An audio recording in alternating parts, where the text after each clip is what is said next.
मुख्यमंत्री पद की शपथ ली थी, उस वक्त किसी ने नहीं सोचा होगा कि नीतीश कुमार बिहार की राजनीति में ऑल टाइम फेवरेट बन जाएंगे। नीतीश कुमार का पहला कार्यकाल महज 7 दिनों का रहा, लेकिन उसके बाद जब नीतीश कुमार 2005 में सत्ता में लौटे तो फिर नीतीश कुमार को कोई डिगा नहीं पाया। नीतीश कुमार की पार्टी चाहे तीसरे स्थान पर रही हो या दूसरे स्थान पर, मुख्यमंत्री नीतीश कुमार ही रहे। रिपोर्ट देखिए।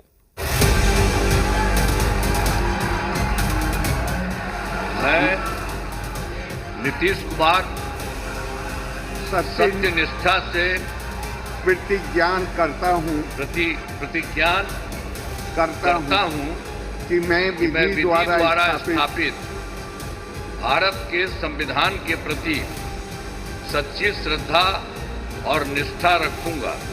मैं बिहार राज्य के मुख्यमंत्री के रूप में मैं अपने कर्तव्यों का श्रद्धापूर्वक और शुद्ध अंतःकरण से निर्वहन करूंगा।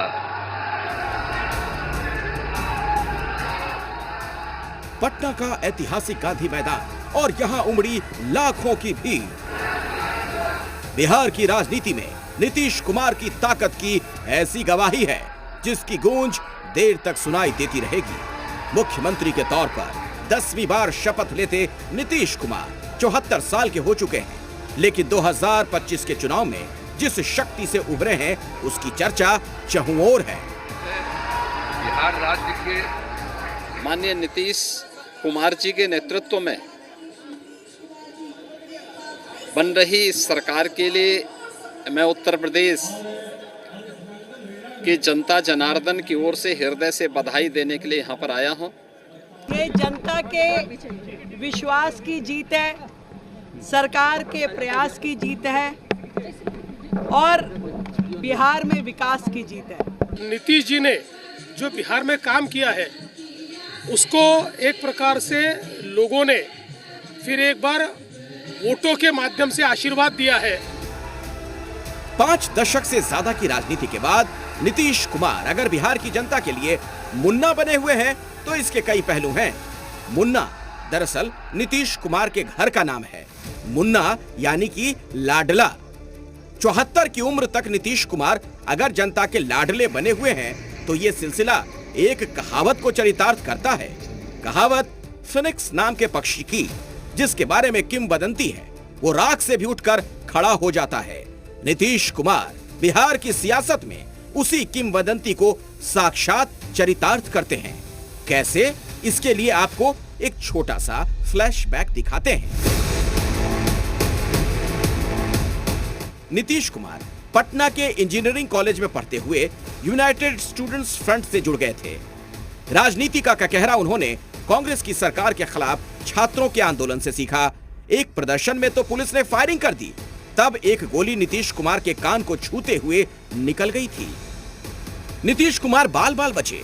कुछ दिनों के बाद जब इलेक्ट्रिकल इंजीनियरिंग की डिग्री पूरी हुई तो परिवार के आर्थिक हालात को देखते हुए नौकरी करने रांची चले गए। तब छात्र आंदोलन के साथियों को लगा था नीतीश तो अब गया, लेकिन साल 1974 रांची से इंजीनियरिंग की नौकरी छोड़ पटना लौटे और जेपी आंदोलन से जुड़ गए। जयप्रकाश नारायण के आह्वान पर छात्रों की संपूर्ण क्रांति पटना के गांधी मैदान से ही शुरू हुई थी। तब नीतीश कुमार ने पटना आकर सभी छात्रों से 1 साल के लिए कॉलेज और क्लास का बायकॉट करने की अपील की थी। बाद में जब आंदोलन को दबाने के लिए देश में इमरजेंसी घोषित हुई तो नीतीश कुमार अंडरग्राउंड हो गए। इमरजेंसी में अंडरग्राउंड नीतीश कुमार। सरकार ने 2750 रुपए का इनाम घोषित किया। 15 पुलिस वालों की टीम ने किया अरेस्ट। 1977 में जब इमरजेंसी हटी और देश में आम चुनाव हुए तो खुद जयप्रकाश नारायण ने जिन युवाओं को आगे किया उनमें से एक नीतीश कुमार भी थे। नीतीश कुमार 9 महीने की जेल काटकर लौटे थे। जनता पार्टी ने 26 साल के नीतीश को नालंदा जिले की हरनौत सीट से उम्मीदवार बनाया। ये सीट नीतीश के गृह जिले में थी। यहाँ कुर्मी वोटर्स का दबदबा था, लेकिन नीतीश हार गए। दरअसल चुनाव से 1 महीने पहले बेलछी गांव में नरसंहार हुआ था, जिसमें आरोपी कुर्मी ही थे। 1980 में जनता पार्टी ने नीतीश को हरनौत से दोबारा उम्मीदवार बनाया, लेकिन बेलछी नरसंहार के आरोपी और निर्दलीय उम्मीदवार अरुण कुमार सिंह से हार गए।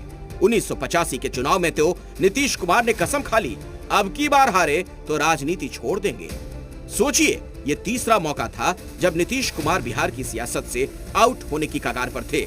पहली बार पुलिस की गोली से बचे, दूसरी बार नौकरी छोड़कर लौटे और तीसरी बार राजनीति छोड़ने की कसम। 1985 में नीतीश कुमार के सामने हालात बहुत कठिन थे। 2 हार के बाद टूटा आत्मविश्वास और आर्थिक तंगी। नीतीश कुमार को इन दोनों मोर्चों पर लड़ना था, लेकिन बात राजनीति छोड़ने या बने रहने की थी। तब नीतीश कुमार की शिक्षक पत्नी मंजू ने अपनी बचत के 20,000 रुपए चुनाव लड़ने के लिए दे दिए और देखिए कैसे फिनिक्स पक्षी राख से खड़ा होता है।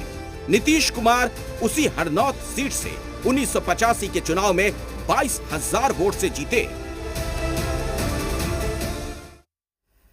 10वीं बार नीतीश कुमार सरकार